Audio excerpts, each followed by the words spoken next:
We want to say we appreciate you. Thank you. Or like we say in Miami, bet that up for listening to Negative to a Positive, brought to you by the good neighbors at State Farm. Get great service at surprisingly great prices. When you want the real deal, like a good neighbor, State Farm is there. There's no losing, only learning. I have the responsibility to make sure that you guys are well represented. There's no failure, only opportunities. Anytime you see me, you can say, oye, ese tipo tiene su pasado. And there's no problems, only solutions. Pero mira lo que está haciendo con su vida. He took it from a negative to a positive, and that's what's representing us now. This is From Negative to Positive. What led me to start the podcast, From Negative to Positive, is I feel that the world needs it now more than ever. And also, what I love about the podcast is you get a chance to see somebody from a different perspective. You know, some people may stereotype you due to the music that you make, or the way that you entertain while you're on stage, or how can I say, your environment / facade, you know? So when they get a chance to see how you think and your perspective / opinions on things, I think you create a new fan base, you open people's minds at the same time. And for me, it's therapy, to be honest with you. I love it and look forward to it. And the reason that we named this podcast From Negative to Positive, because I feel that's all what we've all done with our life. When we really look at it and look at the history of what we come from, where we come from, meaning our folks, our culture, and you see that everything that they've went through in order for us to move forward. You know, like we always say, adelantando la raza de una manera u otra, adelantando la cultura, adelantando tu comunidad, adelantando tu gente, you know, which is moving everybody forward one way or another, right? You know, when you come from the crib meaning Miami, you have this, you know, you relate to the kids that are coming up and the struggles that they have. And you relate to sports being an escape, music being an escape. And for us, that was our lottery ticket. So ever since I've been in the game, and even before I got into the game, always gave back to the neighborhood, always was involved in one way or another to help those kids that needed the most. But then you have somebody like a Luke, who he's been helping kids, trying to get them off the streets, and he's already put a bunch in the NFL, you know, as far as getting them when they're what we call jits or jitterbugs, little kids, and making sure that he gives them that outlet where the dope dealers don't get to them, where they don't get caught up in violence, where they don't get caught up in the murder game, where they don't get caught up in what the city of Miami look like. I know South Beach look nice, but y'all don't understand what Over the Bridge looks like. And that Over the Bridge is what we relate to, and that's why we give back. Flo doing the same, because we learn from Luke. You know, we watch Luke, and that's why I say, we don't just talk about it, we be about it. And we literally put our money where our mouth is. And when I see what's going on around the country / world, if people only knew, instead of, you know, buying a $500,000 car or a $500,000 chain, look, get a $100,000 chain and put $100,000 into your neighborhood. Just always invest into your community, invest into your culture, and that's how you're gonna see, that's how you're gonna make a real difference. If not, you're just gonna show up, end up on camera, talk about you can't believe what's happening and then act surprised when it happens again. Nah. So what do? We invest into our community. Whether it's me building schools, whether it's them helping the kids in the football fields and catch, you know, getting them when they're young bucks, jitterbugs, and peewee, and letting them know we believe in you. Because that's all we needed. All we needed was someone to give us an opportunity and believe in us. Because once you got the system against you, you create your own system. And I think that's what we've all learned how to do. At that time for me, also, like being in Miami, walking down the street, a lot of Cubans would come up to me like, yo, man, we love your yeah. Love your A lot of Latinos just in general would come up to me just like, yo, we love your And I was like, man, I need to have some Latino representation on this album. And so it's crazily ironic. Like I said, I heard Oye a lot. And then just running into Pitt on the street that's destiny. That was supposed to happen. Yes, sir. We're talking about Ocean Drive, where you might have 10 friends on that street and never see them at one time. And especially so at that time, yeah. Run into each other and meet, and I was like, come by the studio, like right away. But I thought I came by that day or the next day. The next day noon, he said, be at the studio over there, Audio Vision, which is where, Disco Rick is at. So I'm calling Disco off rip. Hey, is John really, the little John in there recording for real? He's like, yeah, man, he's supposed to be here at this time. Okay, cool. So I got there at 11. He got there at noon. I thought he was bullshit. A lot of people give you opportunity. They're going, come through tomorrow, I got you. I'm like, it's going to be some bullshit. I got there, and John was like, put on the beat. He said, what you think about this? Which is track 18 off the Kings of Crunk. And I heard that man, gave me about 15 minutes, wrote up a rhyme. I spit the rhyme, no hook, no nothing. Well, I spit the verse, and John's like, that's cool. I'm gonna use that right there. Now I'm thinking, nah, this is really some bullshit. And sure enough, man, he put it on the album, and that changed my life and really opened the doors for me for the music business at the next level, you know? Because it was Luke, Diaz Brothers, Laz, and then Little John. So I appreciate that. And I learned a lot off that record. I'm gonna tell you why. Right after that record, number 19 is Get Low. Right? And I'm like, what the is this garbage? Right? 6 months later, I'm in the club talking about from the window to the wall. It is. Yeah, so it showed me that I didn't know what the I was talking about, and that's how I learned how to, you know, certain records with John, man. John always thinking out the box. Yeah. Well, for me, the importance of shooting it in Little Havana at Slam, man, just goes to show you that I say it all the time, why dream when you can live it? And in the word impossible is possible, right? So to be able to do that where I used to live on 5th Street and 5th Ave, in La Pequeña Habana, Little Havana, and now you have Slam on 6th Street, Northwest 12th Ave. I mean, Vincent van Gogh, Leonardo, none of them could paint a better picture than this. But it also goes to show you law of attraction, believe in it, goals, focus, envision it, and guess what? It happens. You already know what it is. That little Chico Pitbull, Mr. 305, better said Mr. Worldwide. And you may know me as successful recording artist, songwriter, producer, philanthropist, entrepreneur. Let me tell you something. One of my biggest things that I talk to everybody about is that failure is the mother of all success. This is a slow but a for sure, paso corto, vista larga, that means short steps, long vision. And I learned a lot, actually, from KFC's founder. I know it sounds crazy, Colonel Sanders, the value of patience, passion, and perseverance, and believing in yourself, believing in your product, and making your own way, and how he got rejected. I want to program this in your mind. He got rejected 1,009 times. That's where you got to respect and value that perseverance, that dedication. Turn that negative to a positive and help those that need it the most. Real simple. No losing, only learning. No failure, only opportunities. And no problems, just solutions. Now, if you ever get hungry while you're planning this, how can I say, way to take your life to the next level, you do what I do. Get yourself some of that KFC extra crispy. Que rico. A little bit of that biscuit and put that coleslaw on it and watch out. Yes, music is your passion, but from the both of you, it's like your purpose is giving back, is leaving on your legacy. So when you guys are gone, people are still listening to your music, but now your music has meaning. It's not just lyrics on a paper. Right. You're telling your story, and we're here for you.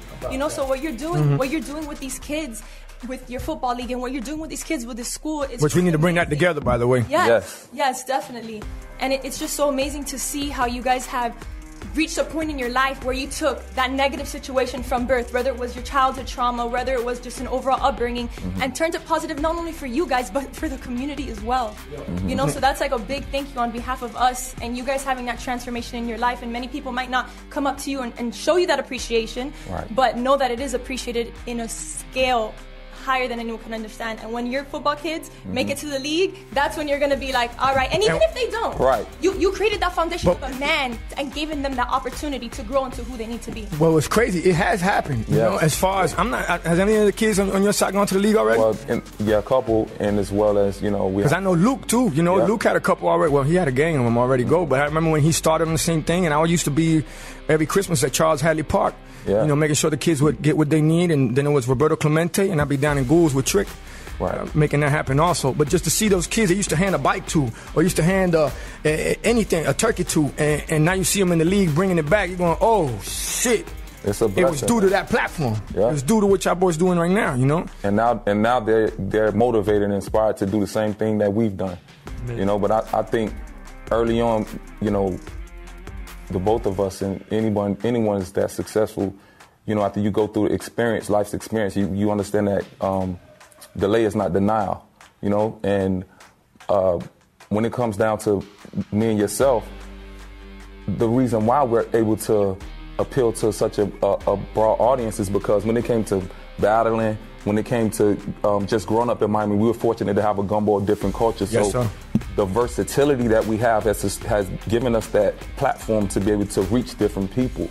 and that's what people don't understand. If you want, you know, myself or yourself to focus on one thing and do it, we could do that, but it wouldn't be maximizing ourselves. So we've learned to maximize ourselves, and that's, you know, that's something that I don't preach. I like to show that with my action, but you definitely one of those guys, you know, hats off to you. I travel around the world. You can ask my guy here, Alex, like, I don't even know if you know how much they play you around the world or anywhere, my brother. It's like, it's unbelievable, but it's not unbelievable to the point that I seen the work, you know? Same here. And when you talk about being able to be versatile, and I think why Miami is so special to the world, because it shows unification. Right. Down here, we respect each other's cultures, and we don't get caught up on, oh, such and such is this, and such is that. Now, one more, oh, look, such and such is Cuban, Rican, Dominican, Haitian, Bahamian, Jamaican, black, white, whatever it may be. It was the city that always kept us together. We felt like, oh, you from Miami? You straight. Right. Where you stay by? Oh, you know, such and such, oh, you straight. We never got into that, what I think the world is trying to do now.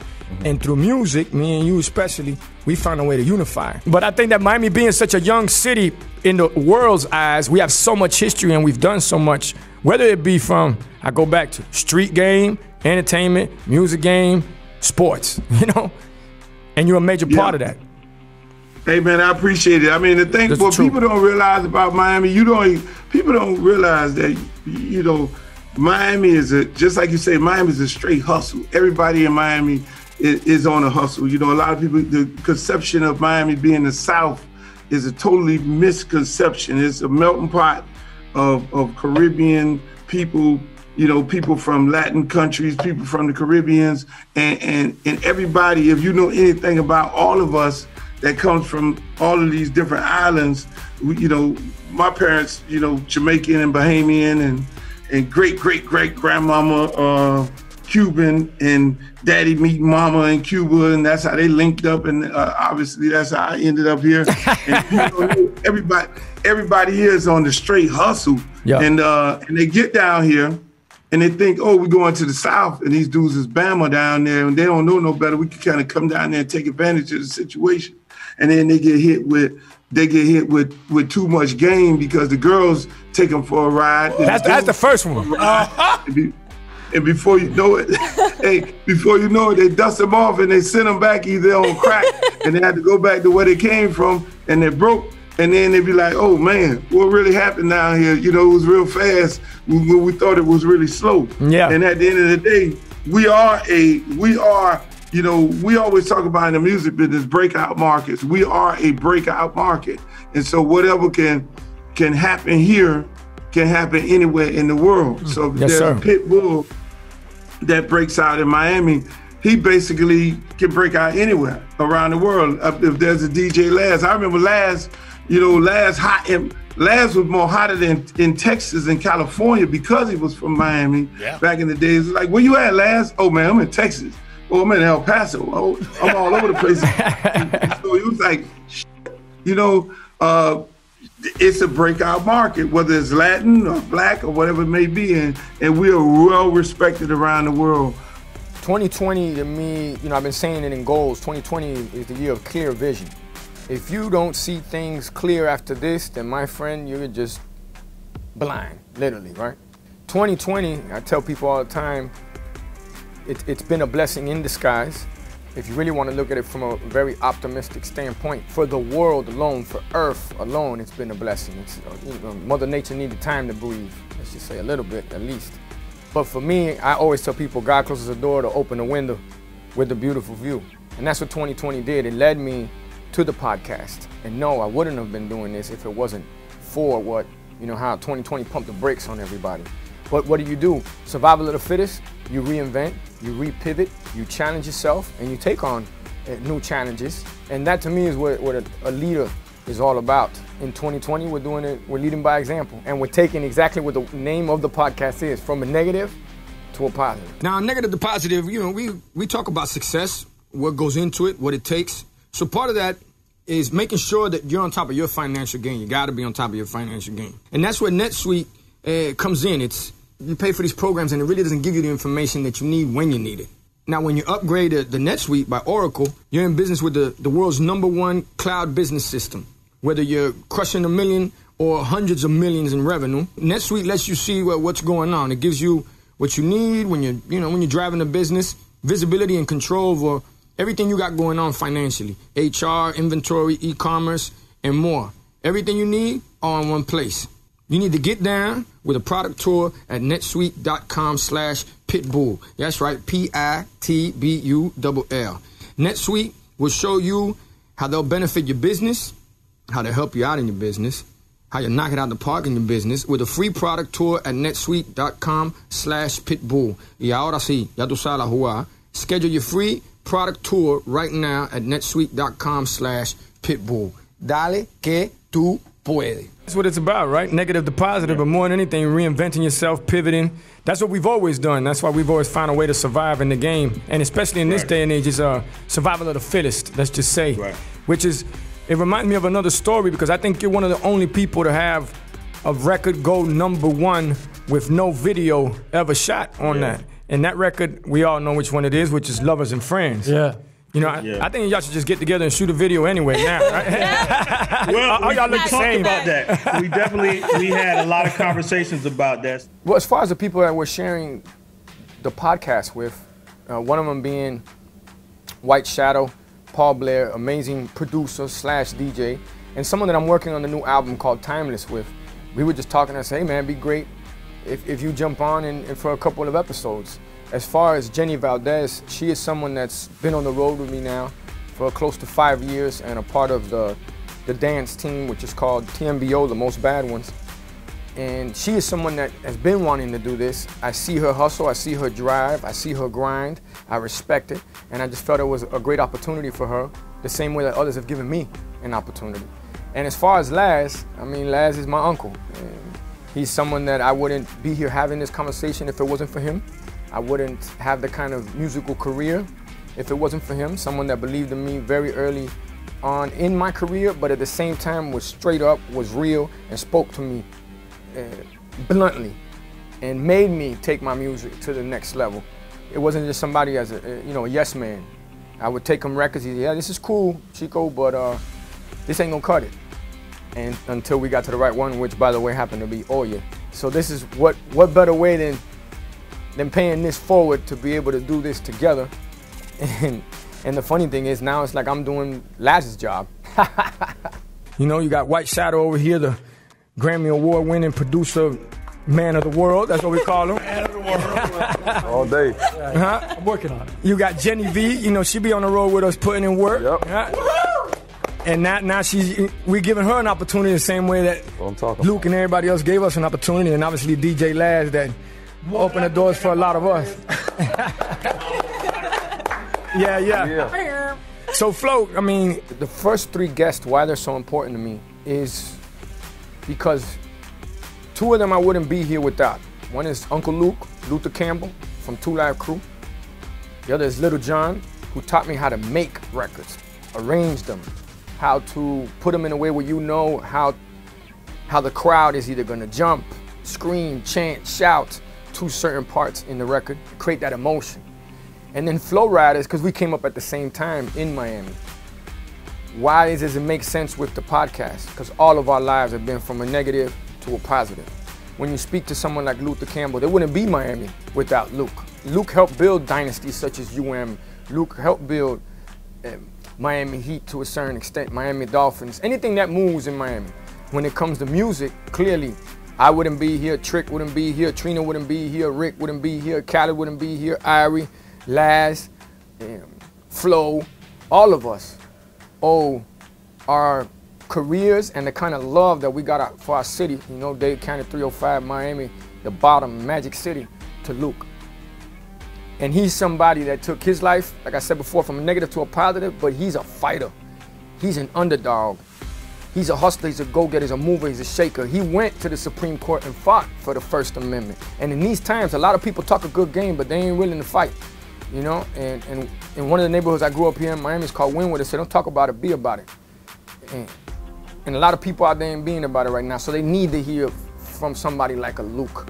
But another thing I wanted to get into with you, was basically letting everybody know how important you are to the music game and to, Miami as a whole, you being the king of Miami and what you've done for Miami, from whether it's sports, whether it's music, whether it's entertainment, and whether it's even fighting for the First Amendment for us to be able to say whatever we want to say and the way we want to, creatively express ourselves. And I don't think a lot of people understand how important you are to all of us and all the doors that you've opened. So I wanted you to explain a little bit of everything that you went through back in the day and all the roadblocks that you had, because obviously me growing up in the crib, 305 Day, kind of born and raised, I got a chance to see it firsthand. And also, being a third grader listening to Two Live Crew, I don't know how normal that was, but it definitely shaped me to be an amazing adult. and a civilized citizen, right? But yeah, Luke, and then the other thing I'd love to get into, man, once you speak about that, is how Miami is so influential, not only to the music business, but to the world, and how everybody comes down here, picks up our style, and doesn't necessarily respect the way that they should, and how the future's looking. I mean, the thing is, just like you say, starting off, when we started Southern hip hop, we take the cream for that because ain't nobody else was really doing it, at the time, on a national level. I mean, you're gonna get backlash. We were pretty much outcasts wherever we went and did concerts. If we did a concert with Eric B. Rakim, we were given 3 minutes on stage. We would go to the new music seminar. DJ Laz is pretty familiar with that. Yes, sir. They would have hip hop panels, and they would be saying that, what we're doing in the South would never manifest to anything. It won't be no such thing as Southern hip hop. So we were kind of outcasts as, coming up in the game. So you had a combination of, the industry and the heads in the industry not respecting what we was doing because we was from Miami. And so, you had to fight every day. I remember myself getting in big brawls with different managers and fighting Run DMC on stage in Biloxi, Mississippi, for this. And, and so at the same time, it was a fight. And then, going through that whole struggle of now not being affiliated with a major record label, and taking all these sales from the South, those boys kind of put the government on us. And, now it became a fight for free speech and for hip hop and for guys to be able to say what they want to say on the record. So you had all that going on, still trying to keep your money and not get robbed by the accountants that you had sitting in the room, and at the same time you're still trying to get records played on the radio around the country. So it was a difficult fight, but I'm just happy that we were able to fight the fight, to see guys like yourself, see all these other artists, Ross, Trick still doing his thing, Trina and them doing their thing, and all these other artists from around here as well as Atlanta doing their thing. As far as Flo Rida, his negative to positive is basically we got the same story. He grew up in Carroll City. I used to live in Carroll City also. And I've lived all over Miami. I tell people all the time, good neighborhoods, bad neighborhoods, worse neighborhoods. But we understand each other's hustle. We understand each other's struggle. We understand the sacrifice, and that's why we both appreciate the opportunity. And he's somebody that I'm so proud of. I'm Mr. Worldwide, but he's Mr. International. That's what I tell him all the time, because we run into each other all around the world. So imagine from being in Carroll City, being in Liberty City, being in Little Haiti, being in Little Havana, Wynwood, in any spot that there was a contest for either freestyling or battling or just trying to get your record played, we were doing it together.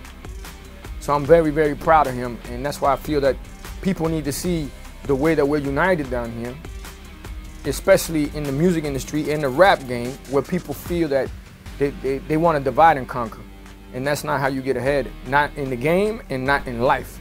So that's why I want Flo to be a part of the podcast Negative to Positive. This is Negative to Positive, and I know you're absorbing all the knowledge we're putting out there. Our mission is to educate, inform, and also make sure you have a good time while we're doing it. And we're brought to you by State Farm. So keep in mind, when you're planning your future, they're going to get things right when it comes to insurance. Now, it's important to have a little extra change in your back pocket. So I'm taking a minute to remind everybody. State Farm has great service and surprisingly great rates. Check them out when you have a minute. They're going to get things done the right way. This podcast is all about elevating ourselves and changing from negative to positive. When we were looking for a partner for Negative to Positive, I came up with State Farm, and I want to tell you why. 3 reasons. Number 1, we're going to get knowledgeable agents. Number 2, you're going to get great service and great rates. Tremenda sorpresa. And number 3, you're going to get the real deal. Because like a good neighbor, State Farm is there. And number 1, number 2, and number 3, that's everything that Pitbull embodies. I'd advise highly that you check them out. You know what it is. You know, from a brother to a brother, you know, it's amazing to see you have the same character, it's a blessing to have the same energy. Yeah. It's like you that same guy, always been giving. You know, I remember just walking up to you with our CD, and you're like, girl, I was like just supporting everything. Like, yeah. Them big ass like, wooden chains. Yeah, look at look. Yeah. You brought that up. Hey, we be like, you see last? Kid gotta be here somewhere. Yeah, man. Yeah, no, man. You laid that foundation, man. You definitely was been the blueprint, the grind. Like I never got a chance to really I seen people grind, you know, my team and things like that, but I've seen the grind. I had to be that, like you said, like, you know, we've always been those people that whatever you trying, we're gonna be ready for it. Yeah. I had just scoping you out. I was that person like, okay, he did this, I need to do that. You know?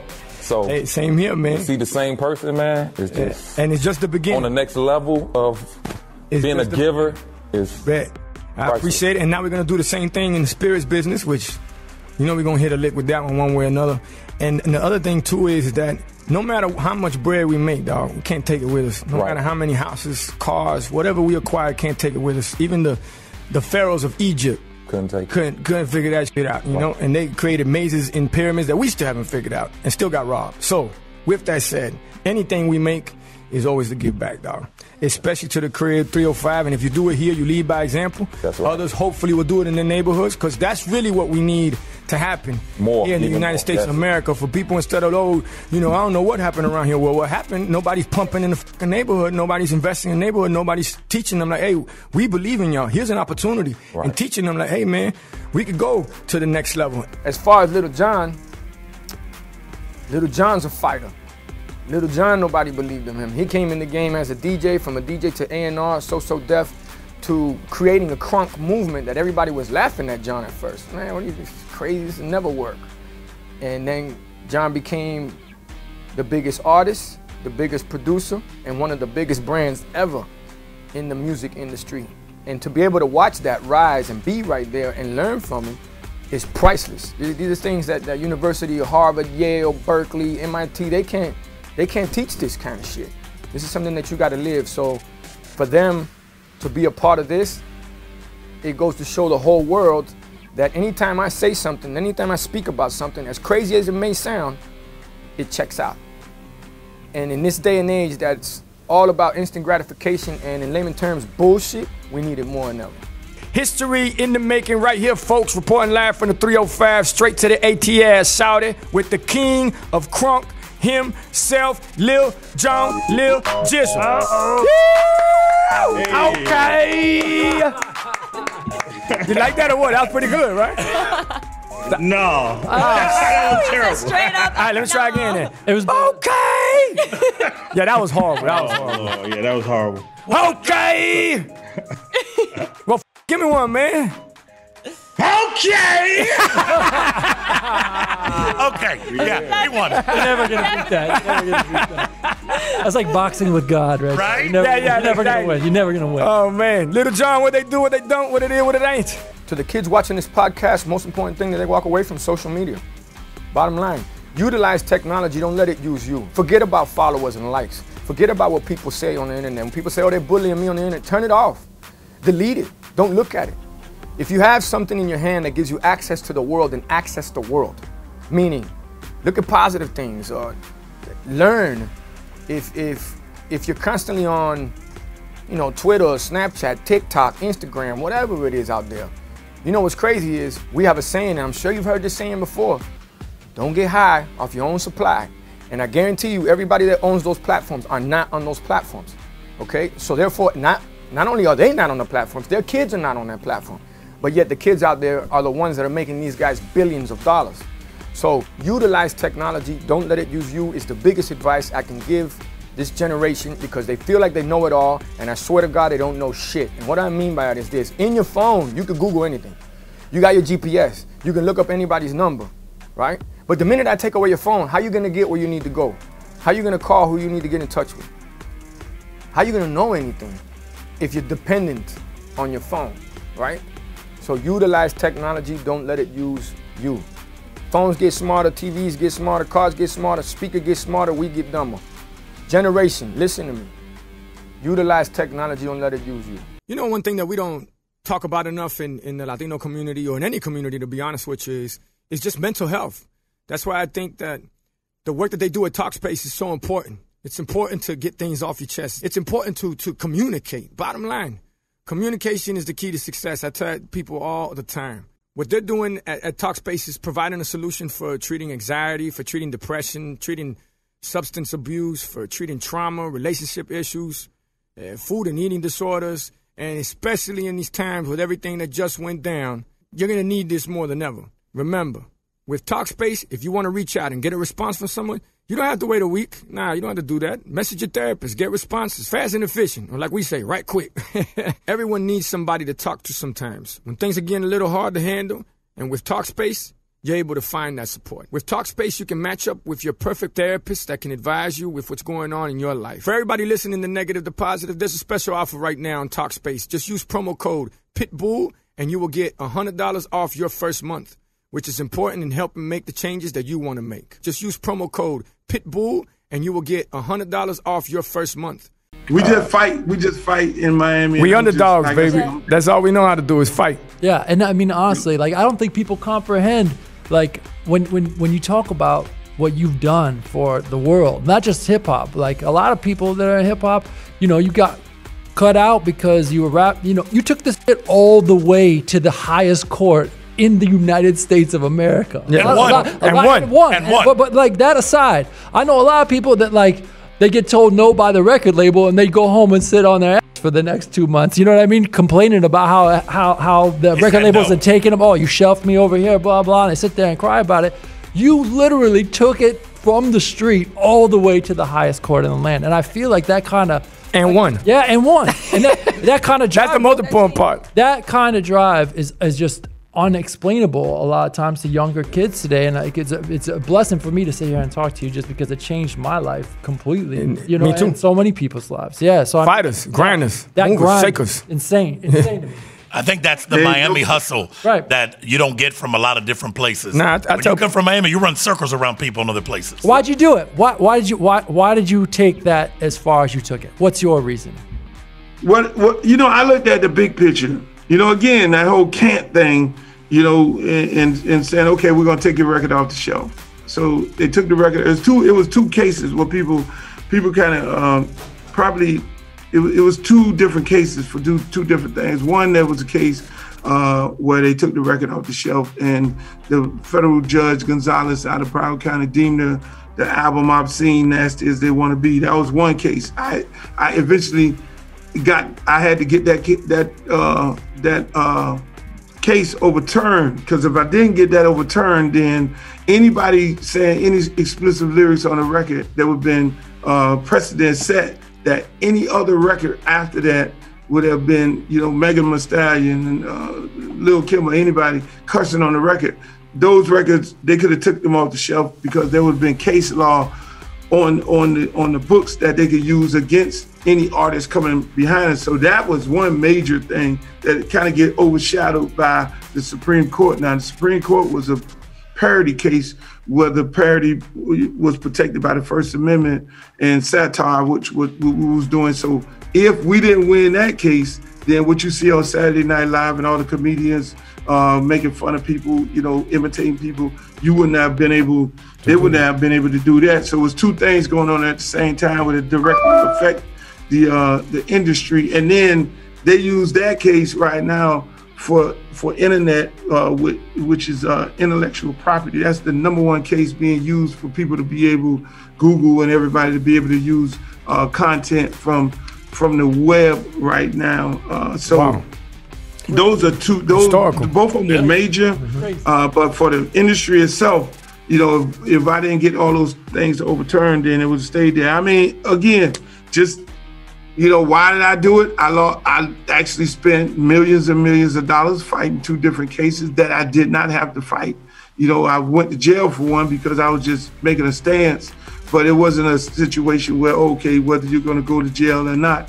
You know, it was more of looking at the big picture and where we're at right now today for people to be able to do what they want to do and say what they want to say on the record. I remember, Jizzle, remember when you took me on a tour with Eminem and 50 Cent's the Anger Management Tour?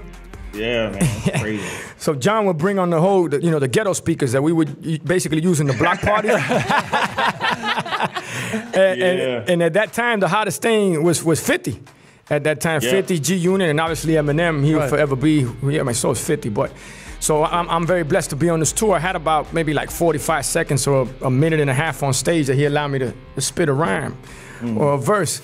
So he'd bring out these big ass speakers, and all the G-Unit would come to the room and get loose with John, and John would have them drinking and going crazy. Some of them got so f***ed up they couldn't hit the stage sometimes. Yeah, we used to barbecue too. That's what a tour is supposed to be. It's like everybody get along, everybody fuck with each other. It's like, the G-Unit guys, we would be barbecuing. Like, we had a grill on the bus, so whenever we get to a city, we'd just be grilling, and they'll come by and hang out. And like Pitt said, I had this crazy speaker set up for my dressing room. Like when you go on tour, sometimes people have a TV and video games and all that. We had these speakers, and 50 and M used to be like, motherfucker, I hear your shit all the way in my room. Like, so we used to be rocking so hard. And everybody used to come with everybody, man. It was a good time. And I was blessed to be able to go on a tour like that. I mean, that's Eminem and 50 Cent. Yeah, it was great. And the other big part about that tour was Eminem ended the show with me. He would bring me on stage and be like, yo, John, are we finished? Yeah. What? Are we finished? What? Are we finished? Yeah. All right, let's go then. Okay. And that's how we ended every show on the tour. So that is crazy. Like he stamped me like that. You know what I mean? So then he jumped on that Lean Back remix, if I'm not mistaken. It was after that, right? Yeah. So I want to just say this real quick, the negative and the positive thing, because that's like one of the things I go by every day in life is that no matter how, I always say this, no matter how negative something is, you can always pull positive out of it. I guess that's us Capricorns. Yes, sir. Same way.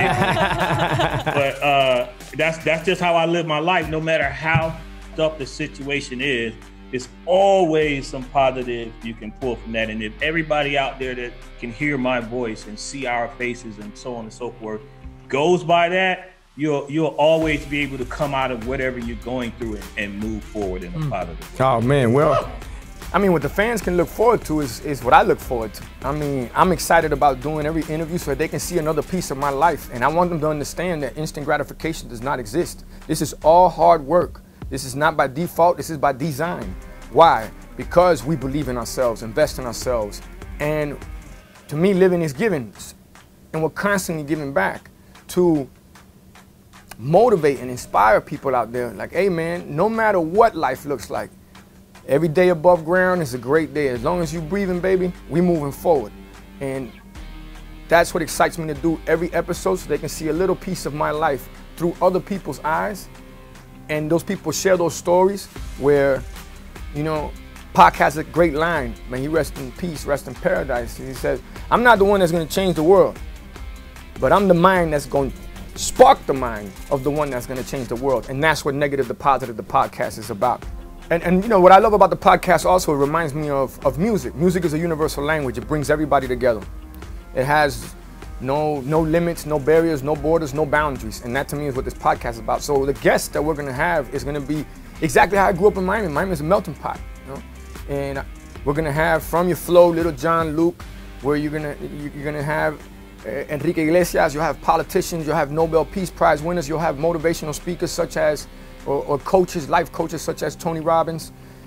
And when you see this array of people, it gives you an in on my life so that you see that I'm a big believer in one race and one race only. That's the human race.